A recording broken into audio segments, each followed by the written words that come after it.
गौतम बुद्ध की अच्छी और रोचक कहानी सुनाता हूँ जिसमें उनकी ज्ञान की बातें, उपदेश और उदाहरण सब जुड़े हों। गौतम बुद्ध की शिक्षा वाली सबसे लंबी कहानी। जी हाँ दोस्तों, स्वागत है आप सभी का हमारे चैनल बुद्धि ज्ञान पर। चलिए शुरू करते हैं, कहानी को पूरा देखिए।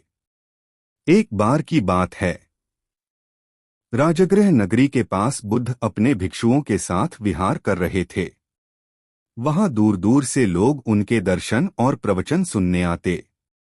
बुद्ध का जीवन ही लोगों के लिए शिक्षा था, क्योंकि वे हर बात को उदाहरण और अनुभव के साथ समझाते थे। एक पहला प्रसंग, लालच से मुक्ति। एक बार एक धनी व्यापारी बुद्ध के पास आया। उसने कहा, भगवन, मेरे पास धन दौलत सब है, फिर भी मन अशांत है। यह क्यों? बुद्ध मुस्कुराए और बोले, कल्पना करो कि तुम्हें सोने से भरा एक बर्तन मिले, लेकिन उसमें एक छोटा छेद हो। चाहे जितना सोना डालो वह कभी भरेगा नहीं। तुम्हारा मन भी वैसा ही है। इच्छाओं का छेद है जो कभी भरता नहीं। यह सुन व्यापारी रो पड़ा और उसने संकल्प लिया कि वह लालच छोड़कर दान और संतोष का जीवन जिएगा। यहाँ बुद्ध ने संतोष की शिक्षा दी। दो दूसरा प्रसंग, क्रोध का उत्तर। एक दिन एक ब्राह्मण बुद्ध के पास आया और गालियां देने लगा। बुद्ध शांत बैठे सुनते रहे। थोड़ी देर बाद ब्राह्मण थक गया और बोला, तुम चुप क्यों हो? गुस्सा क्यों नहीं करते? बुद्ध ने धीरे से कहा, यदि कोई व्यक्ति उपहार लेकर आए और दूसरा स्वीकार न करे तो वह उपहार किसके पास रह जाता है? ब्राह्मण बोला, देने वाले के पास।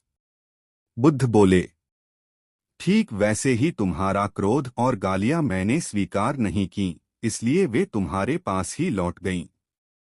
यहाँ बुद्ध ने अहिंसा और धैर्य की शिक्षा दी।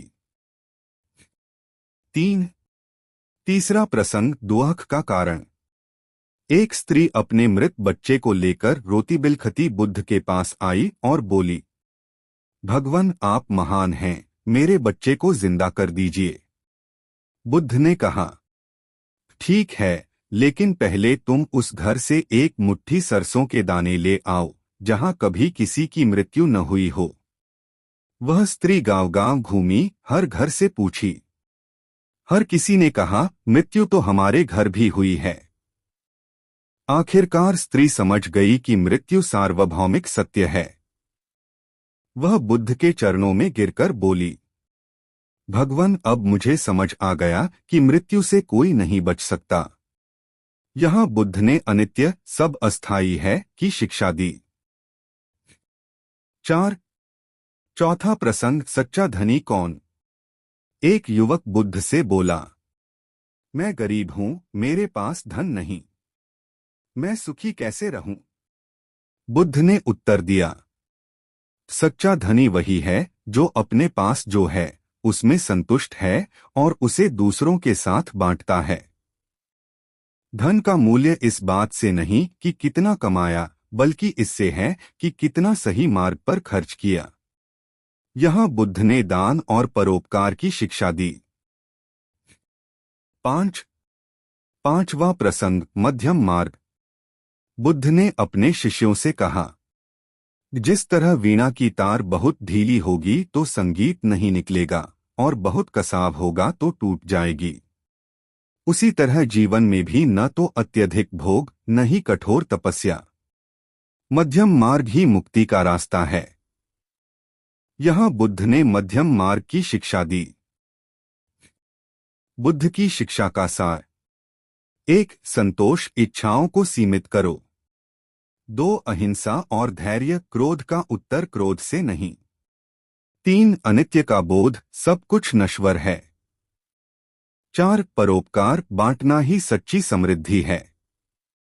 5. मध्यम मार्ग, संतुलित जीवन ही श्रेष्ठ है। इस तरह बुद्ध की कहानियों और शिक्षाओं ने हजारों लोगों का जीवन बदल दिया। जो सुनता वही अपने जीवन में शांति और करुणा पा लेता। क्या आप चाहेंगे कि मैं इन शिक्षाओं को लगभग 2 से 3 घंटे पढ़ने लायक एक बहुत ही विस्तृत लंबी कहानी के रूप में जोड़ दूं, जिसमें और भी कई प्रसंग शामिल हों?